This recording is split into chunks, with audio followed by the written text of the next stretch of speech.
कल जो हमने पूरा ये जो पाइल का हमारा डिस्कशन किया था, जो पाइल हम यहाँ पे कर रहे हैं, तो इसमें ये जो डिफरेंट टर्मिनोलॉजी है और जो पाइल का वर्क हम कर रहे हैं, ठीक, तो इसके बारे में हम पूरा डिस्कशन करें, हम समझें कि हम कर क्या रहे हैं। ये एक ड्राइंग दिया हुआ है, थ्योरेटिकल ड्राइंग है, उन्होंने अपने हिसाब से सर्टेन कॉन्सेप्ट लगाए, डिज़ाइन पैरामीटर्स लगाए, इतना पाइल का डेप्थ होना चाहिए, इतना पाइल कैप का डेप्थ होना चाहिए, यहाँ से कॉलम स्टार्ट हो रहा है, इन्होंने ये सारी चीज़ें बता दी। ऐसा ऐसा दिखना चाहिए, ग्राउंड लेवल है, फाइनल ग्राउंड लेवल है, existing ground level, final ground level, और उसके हिसाब से इन्होंने अपनी सारी चीज़ें दिखाई।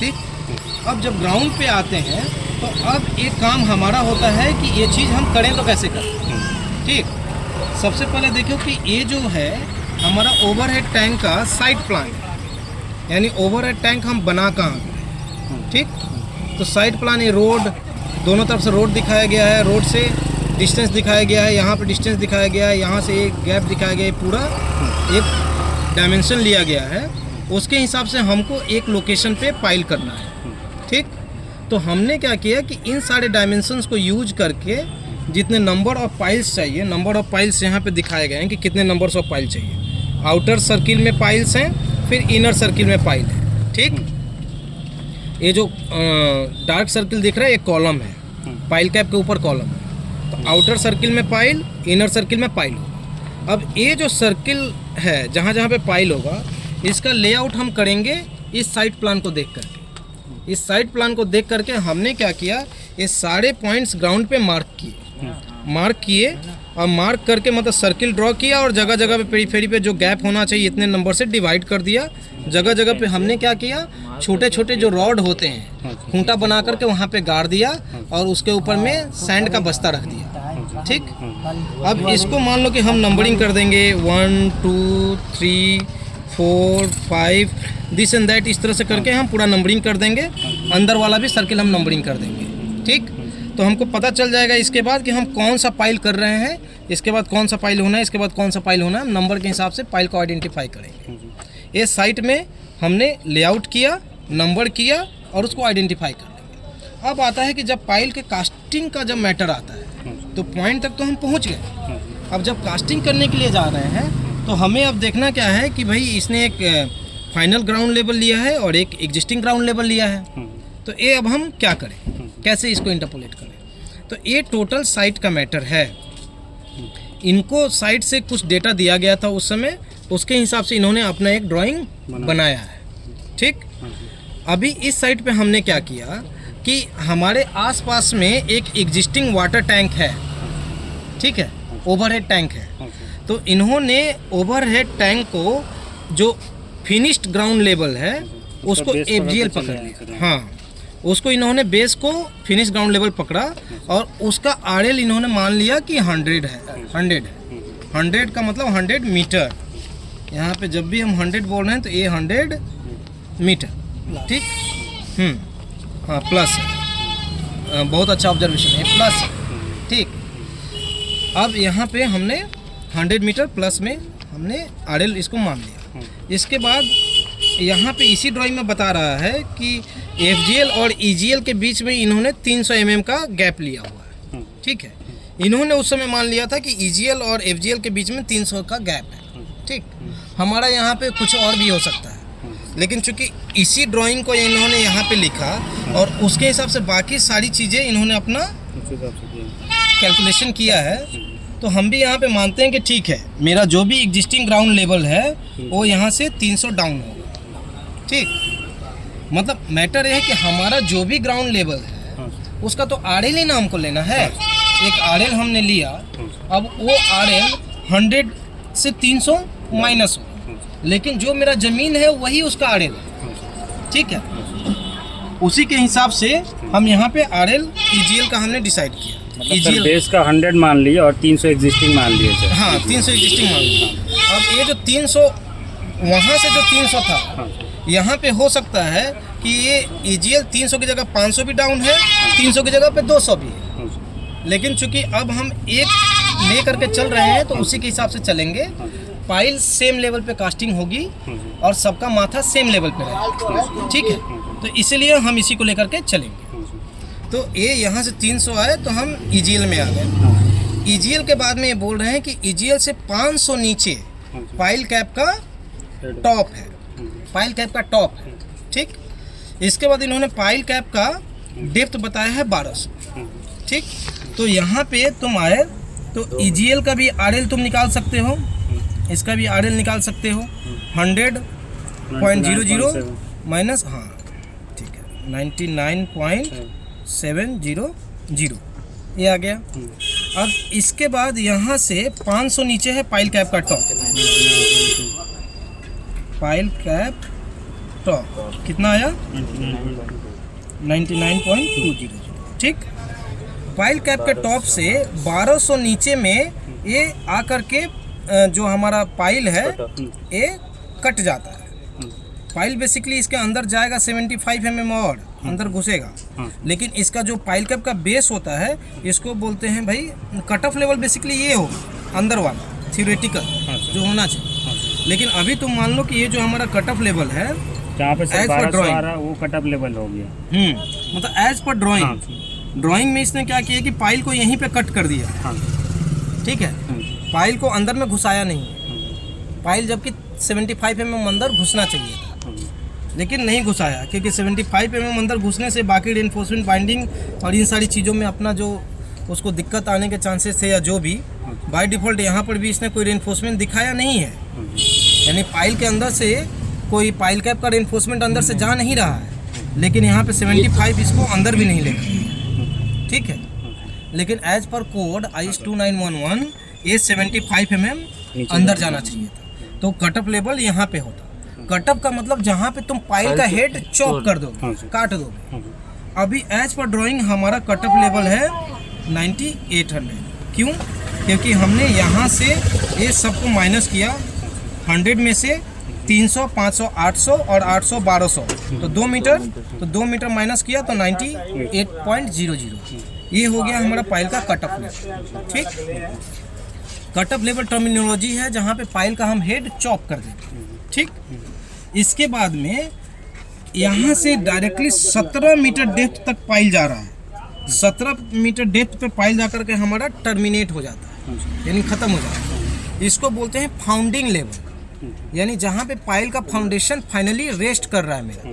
ठीक है, तो ये देखो ये 98 में से 17 मीटर पूरा हमने माइनस किया तो आ गया इसका फाउंडिंग लेवल आ गया 81। ठीक, तो ये हमारा इसका आरएल मिल गया। तो तुमको अब थ्योरेटिकली यहाँ पे जो भी इम्पोर्टेंट पॉइंट्स हैं इन सब के आरएल मिल गए। अब फील्ड में एग्जीक्यूशन कराने के टाइम में ये आरएल कैसे प्ले होता है। ठीक है, ये इन आरएल का बहुत वाइटल रोल है। हमारा जो ग्राउंड है अनडुलेटेड है। ठीक, ग्राउंड पे जब भी पाइल के पॉइंट पे जो सबसे पहला काम जो गैंग करता है वो एक केसिंग पाइप ठोकता है। ठीक है, एक केसिंग पाइप ठोकता है, उसके चारों तरफ सैंड बैग का कुशन लगाता है, उसके ऊपर केसिंग पाइप के कॉलर को रेस्ट कराता है, वो उसका बेस बनता है। तो जैसे ही तुम्हारा केसिंग पाइप फाइनल हुआ, ठीक, उसने डाल दिया तो तुम उसका टॉप लोगे। Take top RL of casing collar. ठीक है, केसिंग पाइप का कॉलर। ठीक है, casing pipe collar, casing pipe का कॉलर का जो टॉप आएगा उसका आरएल तुमने निकाल लिया। अब तुमने उसका आरएल निकाल लिया, तुमको पता है कि तुम्हारा फाउंडिंग लेवल है 81। सपोज ये जो आरएल है, आरएल आ गया समथिंग x आ गया, ये आरएल आया x। ठीक, फाउंडिंग लेवल है तुम्हारा 81। तो जो भी वहाँ पे तुम्हारा बोरिंग का डेप्थ होगा तो तुम्हारा कट ऑफ लेवल तो हमको चाहिए ही चाहिए। कट ऑफ लेवल के बाद में 1 मीटर का जो कंक्रीट होता है एक्स्ट्रा हम कास्ट करते हैं, जिसको हमको तोड़ना पड़ता है। ठीक है, तो जो कंक्रीट की जो बेसिकली लेंथ होती है cut off level plus 1 metre. ठीक है, डिफरेंट डाया के लिए ये वाला जो लेंथ है 1 मीटर की जगह पर शायद 600 भी है, जो अभी हम लोग 2911 में पढ़ रहे हैं। ठीक, तो वो देख लो, यानी कट ऑफ लेवल प्लस 600 या 1 मीटर, ये होता है हमारा कास्टिंग का लेंथ। तो कास्टिंग किस जगह पे होगा? जितना बोर होगा वही कास्टिंग कर पाओगे। अगर बोर्ड होगा ही नहीं तो कास्टिंग कैसे करोगे, वो तो बाहर फैल जाए। ठीक है, तो यहाँ पे लकीली तुम देखोगे कि केसिंग का जो तुम लोगे, ठीक, तो केसिंग का जो टॉप लोगे तो उसके बाद में जो आड़ेल आएगा वो आड़ेल एक सर्टेन टॉप पे है, तो cut off level plus 1 metre से भी ज़्यादा हाइट पे तुम्हारा केसिंग का लेवल। ठीक है, समझे। अगर तुम यहाँ पे अगर कोई लेवल अगर उठा पाते तो अभी हम वेरीफाई कर लेंगे फील्ड में। तो आइडिया क्या है कि तुम्हारा केसिंग पाइप का कॉलर जो है 1 है, इसका आड़ेल आया और तुम्हारा फाउंडिंग लेवल है 81, तो डेप्थ ऑफ बोरिंग हो जाएगा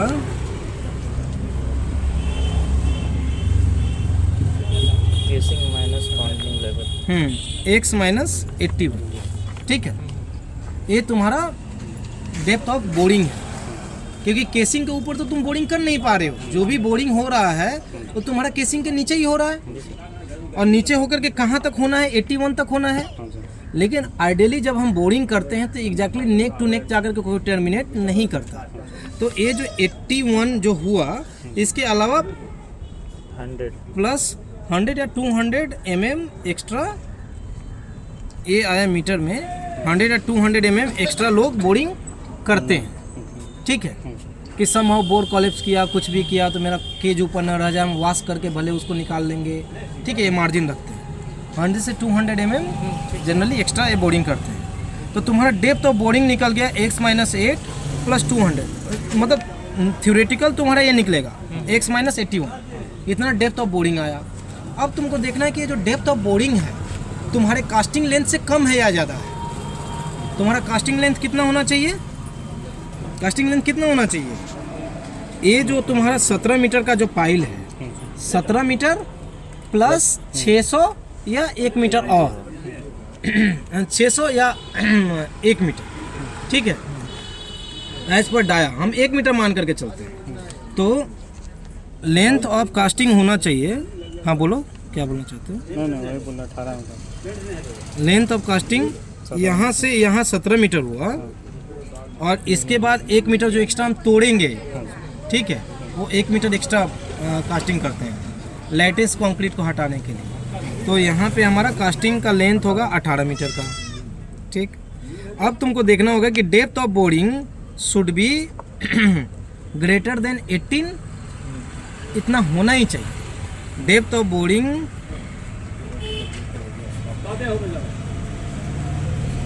cell be greater than 18 mm, इससे लेस नहीं हो सकता। ठीक है, ग्रेटर देन और इक्वल।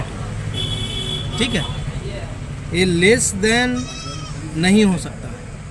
लेस देन होने का मतलब तुम कंक्रीट का फुल कास्टिंग नहीं कर पाए। ठीक है, अभी क्या है कि तुम केसिंग का जैसे ही ले लिए, अगर इससे डेप्थ 18 से 18 पे सेम टू सेम है तो कोई दिक्कत नहीं है। तुम्हारा केसिंग का टॉप और केज का जो टॉप है वो केज के टॉप पे हम बाद में आते हैं। केसिंग जो है मतलब इतना कास्टिंग मेरा होना चाहिए।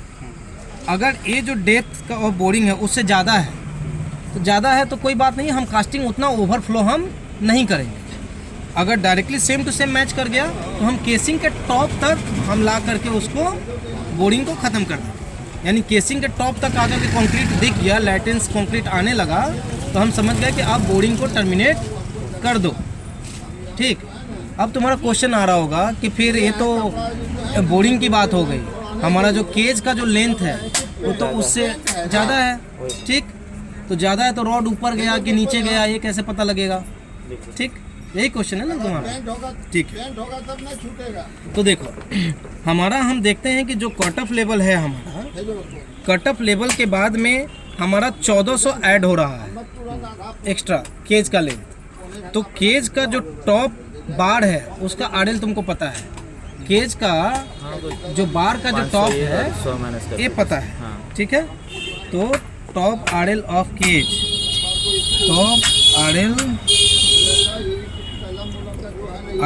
Top RL of top cage मान लो या हाँ ठीक है, कुछ भी समझ जाएंगे। Top RL of top cage ये तुमको लेना है। यानी बेसिकली ये रॉड अभी सीधा है, बेंड नहीं हुआ। ठीक है सर। तो इसका आरएल अगर ये सीधा रहता है, ये 300 सीधा है तो बेसिकली इसका RL कितना होना चाहिए, ये थ्योरेटिकल वैल्यू है, कैलकुलेटेड है। हाँ 9800 प्लस 1400 तो कितना आ रहा है ये 99.400। ठीक, अब देखो अगर इसका RL 99.400 है टॉप रॉड का, रॉड के एकदम टॉप का, और तुम्हारा केसिंग का RL हमने निकाला, केसिंग पाइप कॉलर का, अगर इसका RL यानी कि RL ऑफ केसिंग वीडियो बनाइएगा। RL of casing is greater than RL of top of case। ठीक है, अगर ग्रेटर देन है यानी कि केसिंग ऊपर है तो ये जो है केस तुम्हारा केसिंग के नीचे ही टर्मिनेट हो जाएगा। और कितना टर्मिनेट होगा, इसके और इसके RL के बीच का डिफरेंस। अच्छा ठीक है, यानी इसका जो भी RL आ रहा है, इसका RL का जो डिफरेंस अगर 300 है तो जो रॉड है वो केसिंग के टॉप से 300 डाउन आएगा, वो तुम सीधे टेप से मेजर कर लोगे। ये जो हुक बनाते हैं ना, तो ये हुक वहीं से डिसाइड होता है। तुम्हारा हुक 1 मीटर का है, ठीक, तो 1 मीटर का है तो तुम रॉड में, रॉड से ऊपर कितना हुक रहेगा, सिर्फ 300 रहेगा, और बाकी वाला जो पोर्शन है वो डाउन हो जाएगा, समझे। और अगर RL of casing less than RL of top of cage है, ठीक है, यानी कि ये जो रॉड है ये तुम्हारा केसिंग से ऊपर आ जाएगा। ठीक है, और जब ऊपर आ जाएगा तो ये नॉर्मली अगर ये बैठ जाता है बढ़िया से तो बैठ जाता है, क्योंकि छोटा छोटा डाया है। बड़े बड़े डाया में क्या करते हैं कि रॉड को बेंड कर देना पड़ता है ये बैठाने के लिए, मतलब ये जो हमारा कोन है इसको बैठाने के लिए, फनेल को बैठाने के रॉड को बेंड कर दिया जाता है, उस पर सारा कुपी बैठाते हैं, कास्टिंग करने के बाद फिर रॉड को सीधा किया जाता है। तो इसीलिए पाइल का जो भी रॉड का यानी रेनफोर्समेंट का जो टेस्ट करते हैं उसमें बेंड एंड रीबेंड दोनों ही टेस्ट करते हैं, क्योंकि स्टील में वो कैपेबिलिटी होनी चाहिए कि वो बेंड भी ले सके और रीबेंड भी करे तो उसके प्रॉपर्टी में अंतर ना हो। ठीक है, थ्योरी कंप्लीट हुआ, कोई कंफ्यूजन है तो अभी पूछ लो।